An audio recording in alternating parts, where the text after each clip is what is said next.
SeatGeek is the easiest way to find the best deals on tickets to pretty much any live event. Concerts, sports, theater, comedy, whatever you want. Download the SeatGeek app today and enter promo code SEATS to save $20 on your first purchase. Welcome back to the Sports Beat KC podcast. This is Jesse Newell, KUB reporter for the Kansas City Star. I'm joined once again this week by CJ Moore, both The Athletic and Bleacher Report. CJ, how you doing this week? Jesse, I'm doing pretty well. How you doing, man? I'm doing all right. It's crazy. We kind of planned on doing a podcast, but then this ended up being sort of the perfect day to do it because something unexpected happened on Wednesday night in Kansas City. KU, a 22-point favorite, loses 74-65 to Washington. So we're going to break that down, get to a few of your Twitter questions at the end here. But first off, CJ, let's just start discussing that. With the quick scout, I had picked Washington to cover. I saw a couple things that I liked about Washington, how they got back in transition and how they could force some fouls, which maybe could, exploit some depth issues for KU. But at no point did I think that Washington would hang in this game or be competitive. So I guess what were your first reactions first impressions when you saw that game and saw what Washington was able to do to Kansas? Yeah, I thought KU played pretty crummy game. It's not super shocking. I think a couple things hit right for Washington. One being that Kansas had just come off playing Syracuse, and you'd think about it like, okay, well, yeah, Kansas just played a zone, like they should be even more prepared for it. But I think Mike Hopkins was able to use that tape against Kansas, yes, and basically saw the areas where they really hurt Syracuse and made sure they wouldn't hurt KU or wouldn't hurt Washington in that way. And one major way, I think everybody saw this, obviously, they basically hugged the perimeter, hugged the 3-point line. They didn't let KU get any room and rhythm, like jump shots. But one major difference that they made, basically that kind of goes with this, is when Lagerald Vick would get against Syracuse, the zone would kind of collapse. Either go score real quick, make a pass to the guy in the short corner, basically lob, or a lot of times it was open to get it back out to Devontae Graham, top of the key three, and it was top of the key three, top of the key three, top of the key, over and over and over again. And they took that option completely away, and that basically took Graham out of the game. And so I thought that was a really, really smart kind of calculated risk he took, because he did give Lagerald Vick a lot of easy open looks in the middle. But I don't know if they were so easy, because the 5 to 10 foot shot is something that guys never work on. And that it's kind of awkward little shot there. And then also Lagerald Vick's not used to getting the ball in that area of the floor and attacking that way. And another thing is, like, no one's used to shooting that much. So he kind of got indecisive at one point, like, should I really be shooting this many times in a basketball game? So I know some people are, critical of Lagerald Vick today, and it's like, yeah, it was probably the fakest 28 points you'll ever see, and it wasn't like a great 28-point point performance. Try saying point performance over 10 times fast, Jesse. But it was, part of it was just an awkward place to put him. And I just got done talking to Rob Doster, and he had an interesting suggestion that maybe KU could have explored. He thought KU should have put Devontae Graham in there. Yeah, he's your best player. I mentioned that last night. Why not switch Lagerald Vick and Devontae Graham? He could be your playmaker on the inside. I think from you do want somebody with a little more length in there in that spot, I guess, is an easier target to get the ball to. But that might have been something worth exploring, because I thought it just got like mental exhaustion for Lagerald Vick. And he did throw Marcus Garrett in there a little bit, and I thought he did okay. Maybe they could have thrown him in a little bit more in that spot. Jesse, you and I actually talked about it. I thought he was a good fit in the middle of the zone before the Syracuse game. We talked about that. But it's just such a weird game, and you don't want to like take too much out of it. Not many teams play a lot of zone in college. Now, obviously, KU's going to see some more of it because it gave them some problems. But, the only team that zones a lot in the Big 12 is Baylor.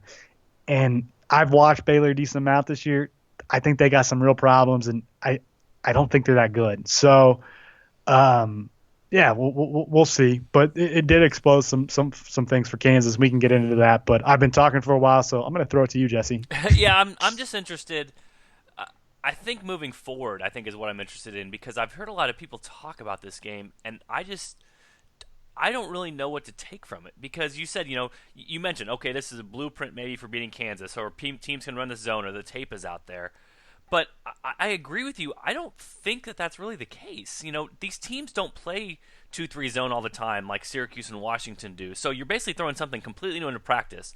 And not only that, like if Bill Self doesn't figure out a way to beat that right now, today, the next day after this loss, then he wouldn't be a Hall of Fame coach. And so I find it hard to believe that this is like truly something that could hurt KU down the line just because I think they just ran into something really funky. Like it was something, and you're right with LaGerald. Like I'll say this: looking back at the film, I don't think Udoka Azubuike did LaGerald any favors because basically what was happening was when LaGerald was getting at the high post, it was a 2-on-1 every single time, and Udoka was kind of like trying to box that man and pin that man and post up that man, and it's like at that point, go hit somebody else and make yourself available for a lob play.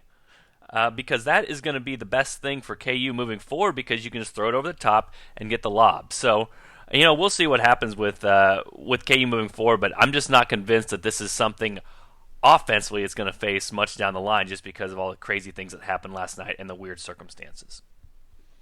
Let's look ahead, and there's 2 points I want to make, kind of what we can take from this and maybe concerns going forward if you want to take 2 concerns out of this game for Kansas. One, I think I made this point on Twitter last night, and it's always been a pet peeve of mine. And I feel like he's changed a little bit in that a lot of coaches, when a guy gets 2 fouls, they instantly go on the bench. And there's been times the past few years where Oregon game last year, for instance, he brought Josh Jackson back. I don't feel like he automatically doesn't bring a guy back anymore. I think he used to. I think some guys he does now. I thought the game really changed last night when those 2 got 2 fouls. They brought in Clay Young. You're playing a 6'3" center, and Washington exposed them. They went inside every time at Young. Either tried to score on him or drew the double and then kicked it out. Kicked it out to the opposite wing. Yeah, there's a GIF in my story about that. And Mike Hopkins talked about that. He thought that Noah could really create attention and then kick it out and get them open 3-pointers. Not a great 3-point shooting team, but if you've got time and rhythm, you're going to make them. Yeah, exactly. You're a college basketball player who plays on the perimeter. Like you're going to make shots like that. The other big thing that it did was I thought that's when the game swung because when you're Washington, you come into that game, okay, maybe you're trying to talk yourselves into, we got a chance, we can play with these guys. But do you really think that? And late in that half, I think they got the confidence to think, okay, we can actually win this game.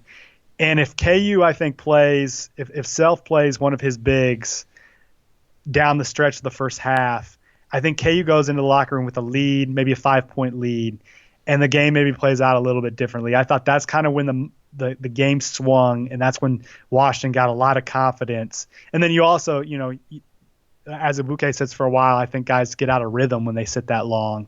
So I think you have to trust, even though, both those guys are foul prone, the minutes at that point in the game matter just as much as the minutes in the second half.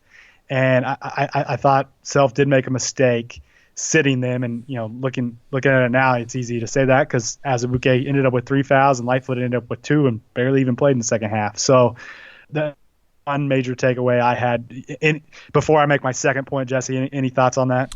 Well, I think that the problem that KU has right now, and listen, this has been a debate over time. I know Ken Pomeroy tried to tackle this, and a lot of guys maybe are too conservative when it comes to playing, especially guards when they get 2 fouls, because guards are not as foul prone as big men. But I know people go back and forth about this. I think the bigger concern for Kansas with with Udoka Azubuike getting in foul trouble is the last 2 games when he's gotten in foul trouble, what he's looked like in the second half with foul trouble, which is not a rim protector and passive and not aggressive and not blocking shots and not doing what he does inside because he's worried about coming off of the floor. So I think what the bigger concern to me is not that he's getting 2 quick fouls and sitting on the bench. The bigger concern is that's making him an ineffective second-half player, and KU's defense is completely tanked. You saw one of the guards come around a pick and roll, and Udoka was kind of supposed to be in the lane to protect it, and he just comes straight around and a straight-line dunk. Nobody in the lane, and that's the sort of play that shouldn't happen for Kansas. But again, it's the sort of play that's happened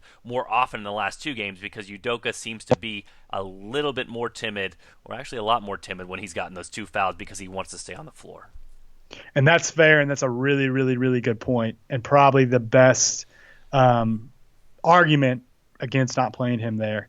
But I thought it also hurt Kansas on the offensive end because when Vic got the ball and you have Klay Young down there, you don't have a threat on the baseline. Like, you can't throw the lob because Klay Young's not going to jump over the rim and get it because he's incapable, because he's a 6'3" walk-on. So it basically made KU play 4-on-5 for a little bit, and it not only hurt them defensively, but it hurt them offensively as well. So, the larger point is, if this team doesn't get another big guy, and who knows if they're going to at this point, we all know the 2 options, Billy Preston and Silvio De Sousa. If one of those 2 guys doesn't get eligible and able to play, then I think it's going to be an issue for Kansas going forward. And I think, Jesse, you and I both can sit here today and honestly say we have no idea whether they'll get one of those guys or whether they'll get both. Yeah, it's up in the air right now. I still do think the Preston thing is going to be – something's going to happen with it here in the next week. I mean, it seems like that things are moving toward that direction. But I think you make a good point. It's still, I mean, it's crazy when you go back and watch the zone, and I know I just want to keep talking about it, but like you said, so many times when you get the ball in the middle of the zone, people collapse to the ball. And it was amazing watching the zone. Like, when LaGerald Vick got the ball, like, the defenders went in the opposite direction. So, I mean, it's just crazy. Like, when he got the ball, like, the defender on the top went and guarded Devontae Graham, and the other defender went and guarded Svi Mikhailuk. So it's like they ran away from him. So, listen, I understand what you're saying about Klay Young. I agree with you. And I definitely agree, like, KU did not scheme this thing well and kind of was unprepared for it when they faced it. I also will say this, and 100% agree with your point on LaGerald. Like, I mean, you can't put all the blame on him. Obviously, it was kind of a weird situation to be put in where he basically needed to score 60 points and just completely take a game over, and that seems weird in a team concept game. But when he got the ball and turned around at the high post, there was nobody around him. And not only that, there was nobody coming to him. So if you can compose yourself, you have you and, yes, a 6'11" shot blocker in front of you, but my goodness, like, go get a running start and leap at him. You know what I mean? Like, the dude is athletic, and you saw that a couple times early in the second half. Put it on his head. Exactly. Like, LaGerald, that's what he did. He got the ball at the high post.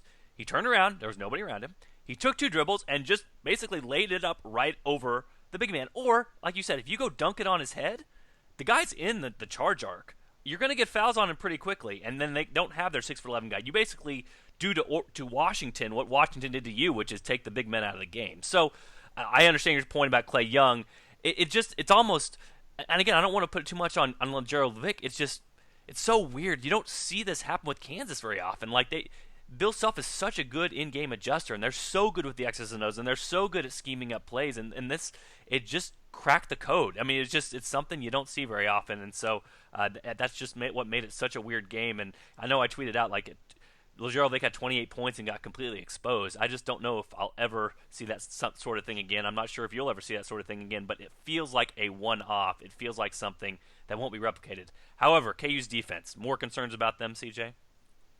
Well, I'll get to that. It was one point I want to make. It's almost like I used to love to do this to big guys.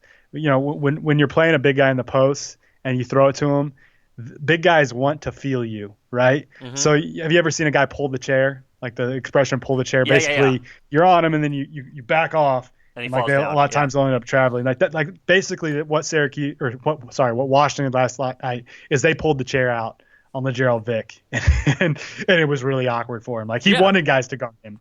So, we've talked enough about that little area of the game. But the other big takeaway I have like you said, a lot of teams aren't, not everybody's going to zone Kansas because coaches aren't going to get away necessarily from what they do on a game-to-game basis.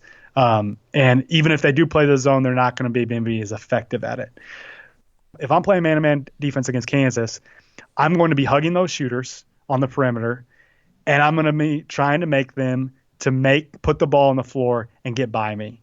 And that's the concern kind of we've talked about with the KU guards from the summer, from all season. Like, do they have the guys to get by people like that? And, I think Svi's shown some better off the bounce game this year, and actually wrote a bunch about that I finished yesterday. The story was supposed to run tomorrow, and now it's not going to. I think they're going to hold it because of that result. So, gosh darn it, they hate how those things work out sometimes. Well, wait a minute. You wrote about Svizus? Like, I wrote about Svizus. I mean, that seems like it should be illegal, right? I mean, it's kind of like a mother writing about her son or something like that. It's a good old love fest about Svizus. Hey, it's about his growth. I think the people like it. But anyway, so Svi, the way to play him is to try to get him to attack put it on the floor and not let him get rhythm jumpers. Same thing with Graham. He's done a little bit better going to the basket, but you don't want him getting rhythm jumpers. So I think teams will kind of do this defense just in a man-to-man setting where they really do hug the perimeter. And the one advantage Kansas has in those situations is you can get some one-on-one matchups for Udoka Azubuike. And I was talking with Rob about Florida. Florida's kind of got a similar thing. Like they've got their rhythm offense. They're very reliant on the three, but the difference between a Kansas and a Florida is Kansas does have a guy they can throw it down to in the post.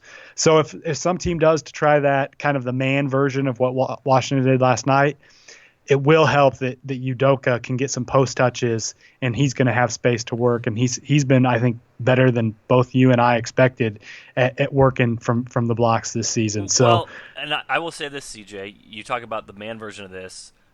That's what Toledo played. If you remember, if you think back to what Toledo did, basically they did not help off of anyone. They said not going to let KU shoot three-pointers over and over and over again.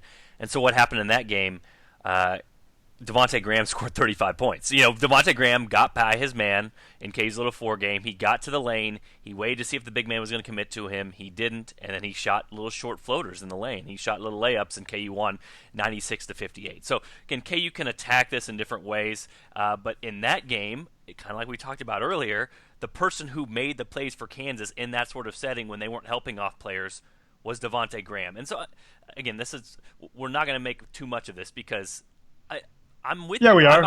It's a podcast. It's a podcast. But I'm with you. I'm with Rob. Like the easiest solution in the world is you make LaGerald Vick your point guard. He was going to be a backup point guard for you anyway.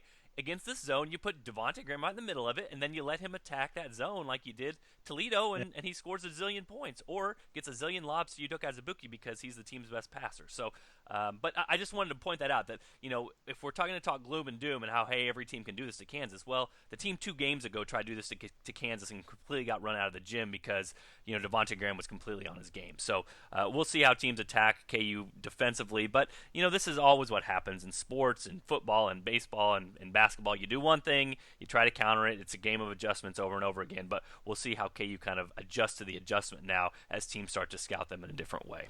You ready to take a couple Twitter questions, CJ? No, I got. I'm not done yet, Jesse. Okay. I'm not done. Go.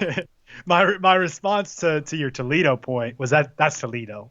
Oh, jeez. I mean, come on, he's getting guarded by little Toledo dudes who aren't that athletic. Hey, CJ, meanwhile, Toledo, what do you think their rank is in KenPom? I don't care. They're not 154. What was Washington's before last night? 140. Yeah, but they're not Power 5 athletes. Oh, come on, CJ. Don't give me this Power 5 stuff. Come on. They're not the same team. Jesse, no, come on. You recruited a different level, a different type of athlete for Power 5. It's a first-year coach. They fired their coach. They thought they were getting Michael Porter Jr. This is not. Yeah, no. They had a really good recruiting coach. He just couldn't. Went out and got a guy who could coach. Okay. Fair? All right. That's fair, right? Like, Lorenzo Romar's problem wasn't getting players. His problem was coaching them up. They actually went out and got a guy who could coach. I'm not Toledo bashing. That's all I'm saying. I'm not Toledo bashing. All right. But let's look at the, very, very, very small sample size, but what has KU done against Power 5 teams? Against Kentucky, 92.8 efficiency. against Syracuse 108-2, against Washington 92-9. So, it's really early, and that's a super small sample size, but you're also not they singling play out younger athletes. They've struggled a little bit offensively. Well, let me go to this factor as well, because you're not singling out the factors either. What do those three games also have in common? Away from Allen Fieldhouse. Away from Allen Fieldhouse. So, I mean, that could be a factor as well. It does. It does for sure. All right. So, you wanted to talk defense, though. You want to hit on that real quick? Let's do it. Or is there a Twitter question that hits on that? I don't think there is, so go ahead. All right. Defensively, the larger point looking forward is, and something we've talked about already, is this Kansas team, to be good on the defensive end, has to be super, super active and play with kind of max effort and just kind of make the other team uncomfortable with their energy and bouncing around kind of all over the place. And I just got done this morning watching Villanova and Gonzaga, and Nova plays small a lot too. They play a lot of small lineups, and watching those guys and how active they were. And, Jay Wright does a nice job of kind of switching up defenses. And we saw that against Kansas a couple of years ago. He throws you out of your rhythm that way. But even when they're just in man, their guys are flying all over the place. And I thought KU's energy level on that end last night was super, super average and can't be how they play, because they don't have a weapon like Josh Jackson at the 4, who was a defensive weapon last year. They're not as talented defensively this year, and their numbers are good so far. Their advanced numbers are pretty good, but I think it's because there's been some games where they have been jumping around and been active, and when they do that, they defend pretty well, and it's nice to have Azubuike back there as that rim protector to kind of, so you can't be a little over aggressive. But whether it was Washington, maybe not respecting your opponent coming in, maybe the arena being a little dead, and from what I heard, was the Sprint Center a little dead last night? I wasn't able to make it there, and there were lots of people, but it seemed kind of like a dead atmosphere. So, I think Kansas has to learn from that and learn, hey, we can get real average real quick, or we can just get downright bad defensively if we're not jumpy and active, and they've got to get back to doing that. Well, let me ask you this, CJ, because this seems like kind of the million-dollar question that you're leading up to, which is this a depth issue right now? I mean, let me read Devontae Graham's minutes the last two games, 40 and 40. How easy is it going to be for KU to maintain the energy level it needs to play well defensively? We've talked about how their steal rate is way up defensively, how they're getting way more turnovers in past years because they're small and they're quick and they're able to be active.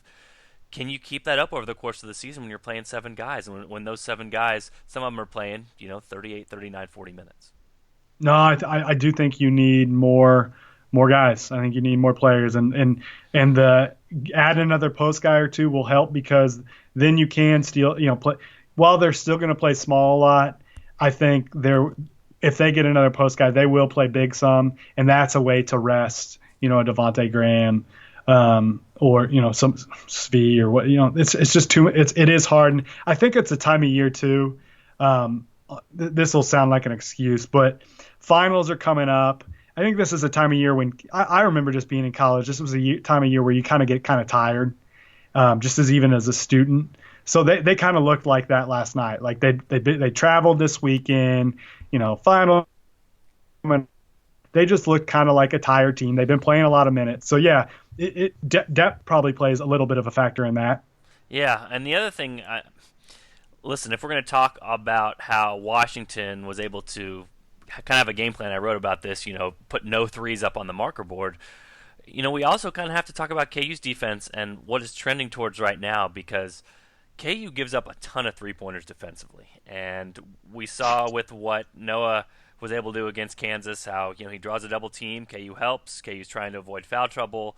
That help inside creates open three-pointers on the perimeter. And, so far KU has kept its three-point percentage defense. The other teams are not shooting well from three-point range, but if you ask Ken Pomeroy, if you ask the advanced stats experts, that's something that usually evens out over time. That's not something you usually have much control over, if any control over. And so this team, if it continues to give up a bunch of three-pointers, this might be kind of the shoe that drops. Just that you allow those dangerous shots. You allow teams to score 3 at a time. This is kind of something that could bite you. So, again, KU's interior defense has been good, and Udoka Azubuike wasn't a great rim protector last night, but he has been at times this year, so has Mitch Lightfoot when he's been in. But for right now, when you give up that high a number of threes, even when you're playing a bad shooting team like we talked about, room and rhythm, you're going to make them. And I don't know if that's a concern that is even on KU's coaching staff's radar, but I think you see just as dangerous as a three-point shot can be for KU offensively, I think it can be just as much of a detriment defensively if the Jayhawks don't start to get out to shooters better. Yeah, and kind of looking forward just in the short term, who's next on the schedule? Arizona State. Yes. They have the most efficient offense in college basketball. They're shooting 42% from three.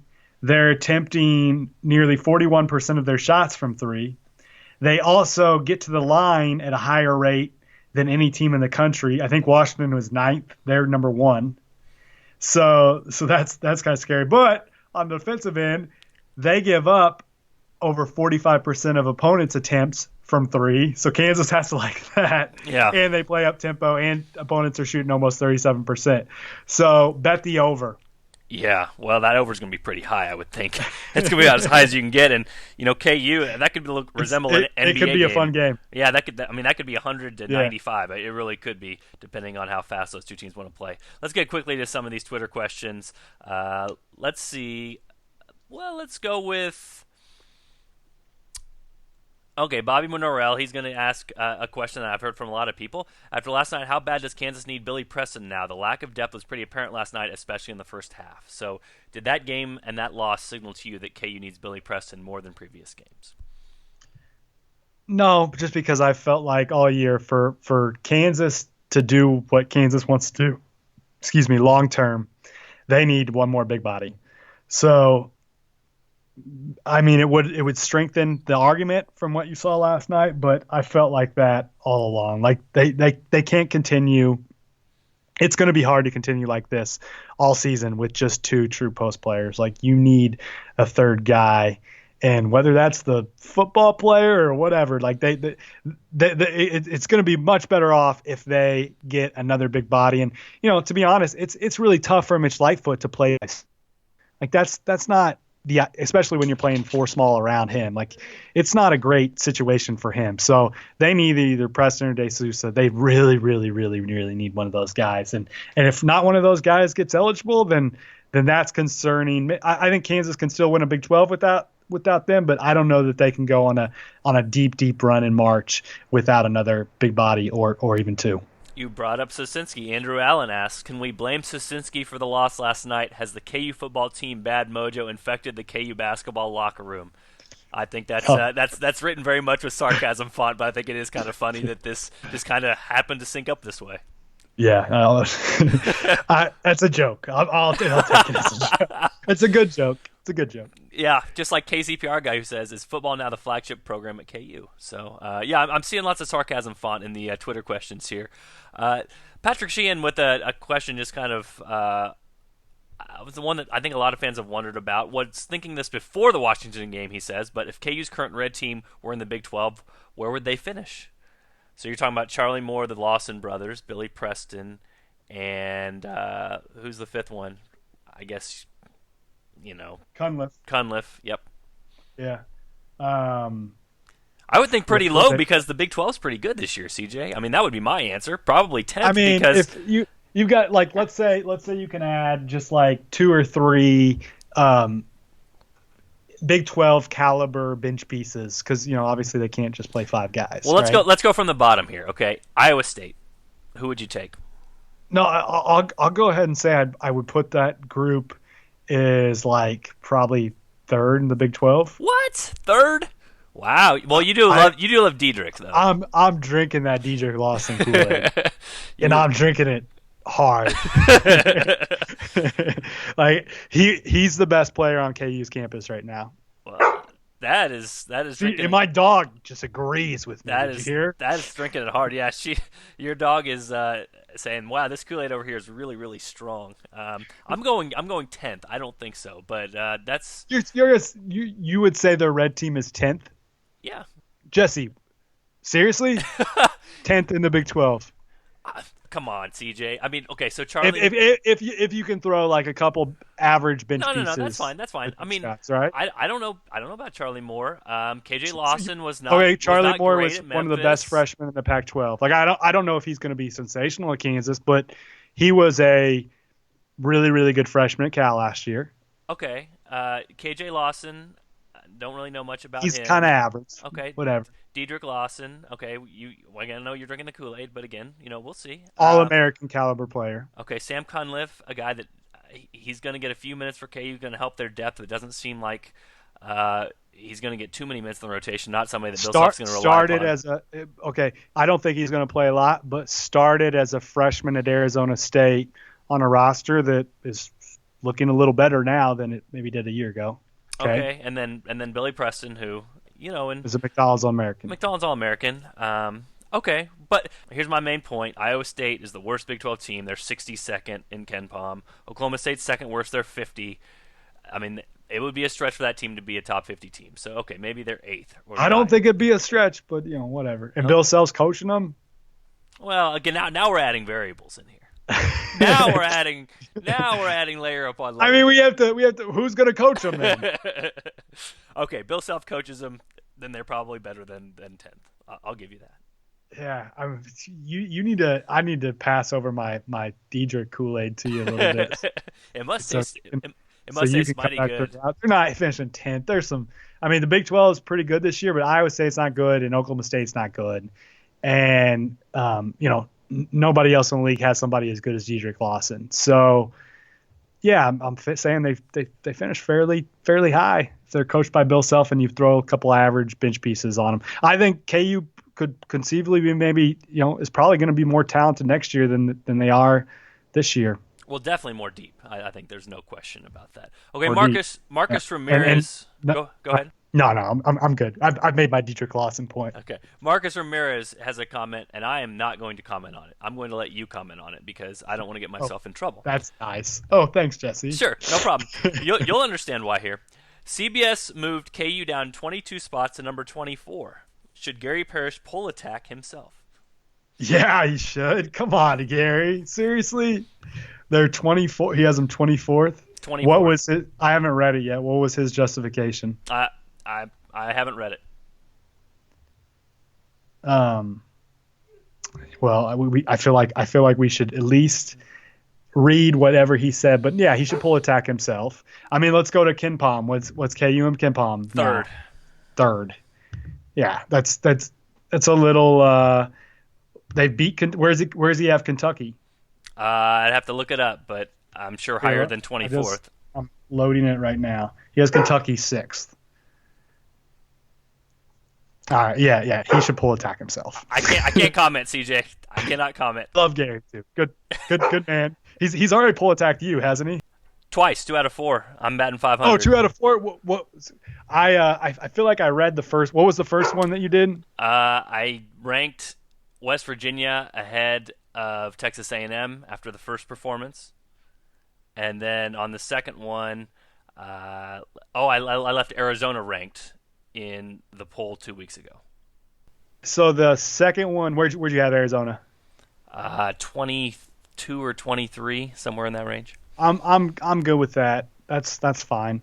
But it's so tough because I mean, what do you have to base it on? The results. And yeah, based off the results, they're not a top 25 team, but if we're being honest with ourselves, that team's absolutely a top 25 team. So I understand that. What was your justification on West Virginia and A&M? I was one of the highest pollsters on A&M coming into the game and West Virginia, but I in my preseason ballot I had taken a look at all the advanced rankings and kind of weighed them on a spreadsheet, and by the end of it, West Virginia was higher than A&M, and I just thought for that game in particular, when you're playing at 1 a.m. on an Air Force base in Germany, overseas, and that sort of result happens, that I wasn't going to completely throw it out. I moved one up, I moved one down, but I just thought that I'm not going to base everything off of head-to-head results because, as we know, head-to-head results are not reliable, especially in one-game samples.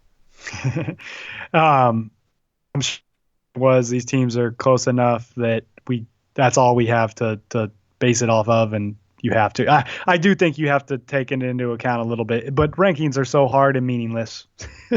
So it doesn't. I mean, it doesn't really matter. I do think at this point in the season, A&M is better than West Virginia, but once Issa Ahmad gets back, that could maybe change. I mean, A&M's got much better talent, but West Virginia's got Bob Huggins. So we'll see. But I do really like A&M's talent this year. Tyler Davis is one of my favorite dudes in the country. That guy's underrated and a stud. But I guess you look better now because Arizona just beat A&M. So there you go. Yeah, West Virginia also has won 8 straight since that opener. So it's not like they have been they've had bad performances either. A big win over Virginia this week as well. Let's wrap it up there, CJ. Any other comments before we wrap it up and get to the next week with KU basketball? This crazy game, Arizona State versus the Jayhawks. No, it was fun. I feel like we got some things off my chest. It was an interesting game, and credit to Mike Hopkins because man, he came up with a pretty interesting game plan, and it could have looked really, really bad, but it ended up looking really, really good. So it was one of those like big time risk, and Syracuse is probably wishing they could have kept him around because I'll be honest, I've been up to a Syracuse practice before, and that dude would coach them in practice. So he's been like basically like a head coach for a while. Like maybe he's not doing the in-game stuff, but like at Syracuse practices, at least the ones I went to, Jim Boeheim was out sitting in the stands, and Mike Hopkins was coaching them. So I think Washington might have got them a good one in Hopkins. Yeah, good guy, friendly guy. Great to talk to you last night when I pulled him. So the opposite of Jim Boeheim. We'll leave that one there, CJ. We'll just move on. I probably shouldn't go there, but he's not the nicest dude. I think that is a fair and accurate statement from seeing those two coaches back to back. They are very much not alike when it comes to personality. Very, very different when it comes to the media. Yeah, I will say that. Yes. All right, for CJ, this is Jesse. We're going to wrap up the Sports Beat KC podcast. Be sure to tune in for another episode next week.